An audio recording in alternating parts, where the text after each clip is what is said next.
ಸ್ನೇಹಿತರೆ ನಮಸ್ತೆ. ಇದು ನ್ಯೂಸ್ 18 ಡಿಜಿಟಲ್. ನಾನು ನಿಮ್ಮ AT ವೆಂಕಟೇಶ್ ಪ್ರಭು. ಮಾಜಿ ಡಾನ್ ಮುತ್ತಪ್ಪ ರೈ ಪುತ್ರ ರಿಕ್ಕಿ ರೈ ಮೇಲೆ ನಡೆದಂಥ ಗನ್ ಫೈರ್ ಇದು ಫೇಕ್ ಆಗಿದೆಯಾ ಎನ್ನುವಂಥ ಈಗ ಅನುಮಾನ ಬಿಡದಿ ಪೊಲೀಸರಲ್ಲಿ ಮೂಡಿದ್ದು, ಏನು ಪ್ರಮುಖವಾಗಿ ಈ ಒಂದು ಕೇಸ್ನ ವಿಚಾರಣೆಯನ್ನು ಮಾಡ್ತಾ ಇರ್ತಕ್ಕಂಥ ರಾಮನಗರ SP ಶ್ರೀನಿವಾಸ್ ಗೌಡ ಹಾಗೆ ಅವರ ತಂಡ ವಿಠಲ್ ಎಂಬಾತನನ್ನು ಈಗ ಬಂಧನವನ್ನು ಮಾಡಿದ್ದಾರೆ. ನ್ಯಾಯಾಲಯಕ್ಕೆ ಹಾಜರುಪಡಿಸಿ 10 ದಿನಗಳ ಕಾಲ ಪೊಲೀಸ್ ಕಸ್ಟಡಿಗೆ ಪಡೆದಿದ್ದಾರೆ. ಇದು ಪ್ರಾರಂಭದ ದಿನಗಳಲ್ಲಿ ಮುತ್ತಪ್ಪರಿಗೆ ಇದ್ದಂಥ ವಿರೋಧಿಗಳು ಮಗನ ಮೇಲೆ ಫೈರ್ ಮಾಡಿದ್ರ ಎನ್ನುವಂಥ ಅನುಮಾನ ಮೂಡಿತ್ತು. ಆದರೆ ಕಾಲಕ್ರಮೇಣ ಪೊಲೀಸರು ತನಿಖೆಯನ್ನು ಮಾಡಿದಂಥ ಸಂದರ್ಭದಲ್ಲಿ ವಿರೋಧಿಗಳನ್ನು ಅಣಿಲಿಕ್ಕೆ ರಿಕ್ಕಿ ರೈ ಫೇಕ್ ಶೂಟನ್ನು ಮಾಡಿಸ್ಕೊಂಡ್ರ ಎನ್ನುವಂಥ ಅನುಮಾನ ಈಗ ಪೊಲೀಸರಲ್ಲಿ ಮೂಡಿದೆ. ಅದೇ ವಿಚಾರವಾಗಿ ಓರ್ವನನ್ನು ಈಗ ಬಿಡದಿ ಪೊಲೀಸರು ಅರೆಸ್ಟನ್ನು ಮಾಡಿದ್ದಾರೆ. ಆತ ವಿಠಲ್ ಏನು ಕಳೆದ 30-35 ವರ್ಷಗಳಿಂದ ಮುತ್ತಪ್ಪ ರೈ ಅವರ ಜೊತೆಗೆ ಗನ್ಮೆನ್ ಆಗಿ ಕೆಲಸವನ್ನು ಮಾಡ್ತಾಯಿದ್ದ. ತನ್ನ ಕುಟುಂಬದ ಜೊತೆಗೆ ಬಿಡದಿಯ ಮನೆಯಲ್ಲೇ ವಾಸವಾಗಿದ್ದಾನೆ ಈಗಲೂ ಕೂಡ. ಮುತ್ತಪ್ಪ ರೈ ನಿಧನರಾದ ಬಳಿಕ ಆ ಒಂದು ಮನೆಯಲ್ಲಿ ಸಣ್ಣ ಪುಟ್ಟ ಕೆಲಸವನ್ನು ಮಾಡ್ಕೊಂಡಿದ್ದಾನೆ. ಆತ ಹಾರ್ಟ್ ಪೇಷಂಟ್ ಕೂಡ ಹೌದು.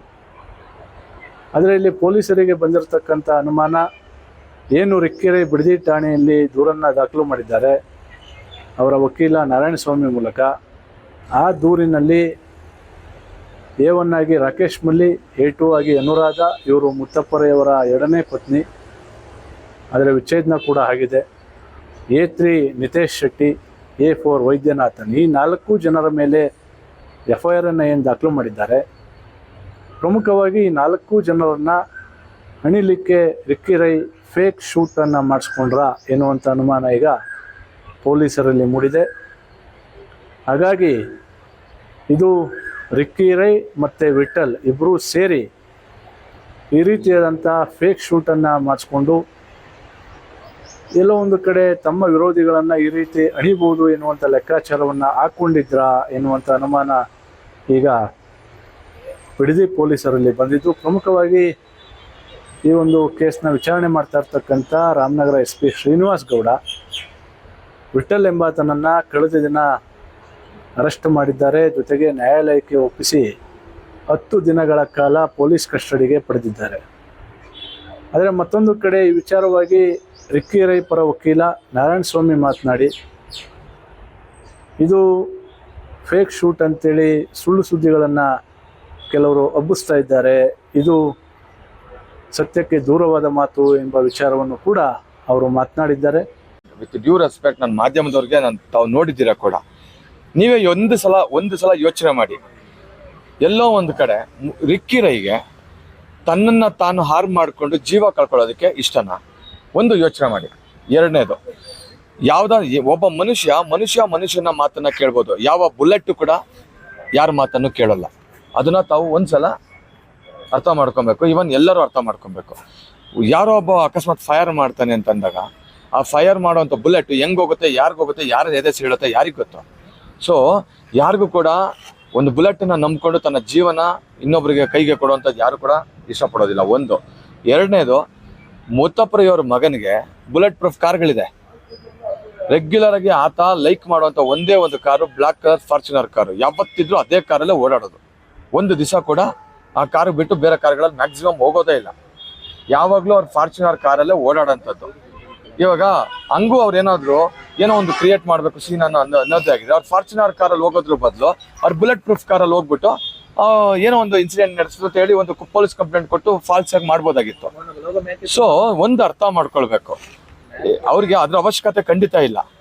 ಆಯ್ತಾ? ಯಾವತ್ತಿಗೂ ಹೋಗುವಂಥ ರೆಗ್ಯುಲರ್ ಕಾರು ಫಾರ್ಚುನರ್ ಕಾರಲ್ಲೇ ಹೋಗ್ತಾರೆ. ಅವ್ರಿಗೆ ಆಗಿದೆ ಘಟನೆ, ಯಾರು ಮಾಡಿದಾರೋ ಖಂಡಿತ ಪೊಲೀಸ್ನವ್ರು ತುಂಬ ಚೆನ್ನಾಗಿ ತನಿಖೆ ಮಾಡ್ತಾ ಇದ್ದಾರೆ. ಖಂಡಿತ ಅದನ್ನು ಕಂಡುಹಿಡಿತಾರೆ. ಅವ್ರಿಗೆ ಖಂಡಿತ ಪನಿಷ್ ಆಗುತ್ತೆ. That is no doubt. Because they are doing very honestly, night and day work ಮಾಡ್ತಾ ಇದ್ದಾರೆ.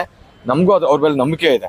ಬಟ್ ಒಂದನ್ನು ಎಲ್ಲೋ ಒಂದು ಕಡೆ ಈಗ ಆಲ್ರೆಡಿ ನಾವು ಬಹಳ ರಿಕ್ಕಿ ರೈ ಆ್ಯಂಡ್ ಅವ್ರ ಫ್ಯಾಮಿಲಿ ಖಂಡಿತ ನೊಂದಿದ್ದಾರೆ, ಬೇಜಾರಾಗಿದೆ. ಯಾಕಂದರೆ ನೀವು ಒಂದು ಮುತ್ತಪ್ಪ ಅವ್ರನ್ನ ಯಾವಾಗಲೂ ಮುತ್ತಪ್ಪ ರೈ ಅಂಡರ್ವರ್ಲ್ಡ್.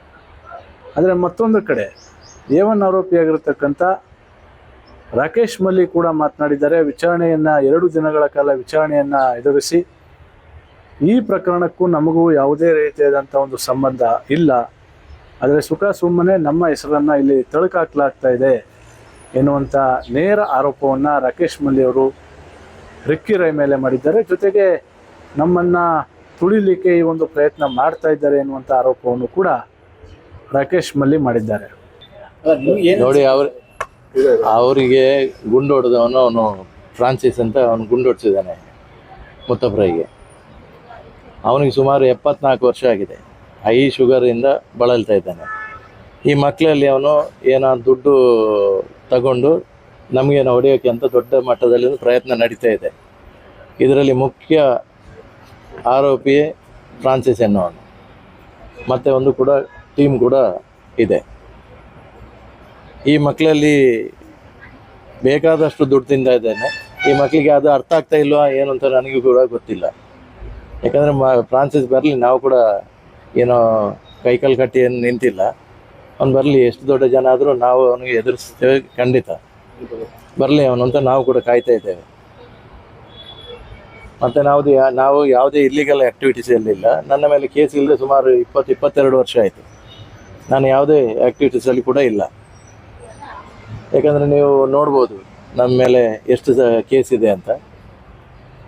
ಅದನ್ನೆಲ್ಲ ನೀವು ತಿಳ್ಕೊಳ್ಳಿ, ಸ್ವಲ್ಪ ತಿಳ್ಕೊಂಡು ಆಮೇಲೆ ನೀವು ಯಾವುದನ್ನು ಕೂಡ ದಯವಿಟ್ಟು ನೀವು ಪ್ರಚಾರ ಮಾಡಬೇಕು ನಾನು ನಿಮ್ಮಲ್ಲಿ ಮನವಿಯನ್ನು ಮಾಡ್ತೇನೆ. ಪ್ರಾರಂಭದಲ್ಲಿ ಇಡೀ ಪ್ರಕರಣ ನಿಮ್ಮ ಮೇಲೆ ಸುತ್ಕೊಂತಿತ್ತು. ಯಾಕಂದ್ರೆ ಕಂಪ್ಲೇಂಟ್ ಕೊಟ್ಟಿದ್ದಾರೆ, ಗನ್ಮ್ಯಾನ್ ಹೇಳಿದ್ದಾರೆ, ರಿಕ್ಕಿ ಅವರೆಲ್ಲ ಹೇಳ್ತಾ ಇದ್ರು ಅನ್ನೋಂಥದ್ದಿತ್ತು ಸರ್. ನೋಡಿ, ಈ ಮಧ್ಯೆ ಬಹುಶಃ ನಾಳೆ ಅನುರಾಧ ಅವರು ಕೂಡ ಬಿಡದಿ ಠಾಣೆಗೆ ಆಗಮಿಸಿ ವಿಚಾರಣೆಯಲ್ಲಿ ಭಾಗಿಯಾಗುವಂಥ ಸಾಧ್ಯತೆ ಕೂಡ ಇದೆ. ಹಾಗಾಗಿ ಎಲ್ಲ ಒಂದು ಕಡೆ ರಿಕ್ಕಿ ರೈ ಮೇಲೆ ನಡೆದಂಥ ಈ ಒಂದು ಗನ್ ಫೈರ್ ಇದು ಅಸಲಿನಾ ನಕಲಿನಾ ಎಂಬುವಂಥ ವಿಚಾರ ಭವಿಷ್ಯದ ದಿನಗಳಲ್ಲಿ ಗೊತ್ತಾಗಬೇಕಾಗಿದೆ.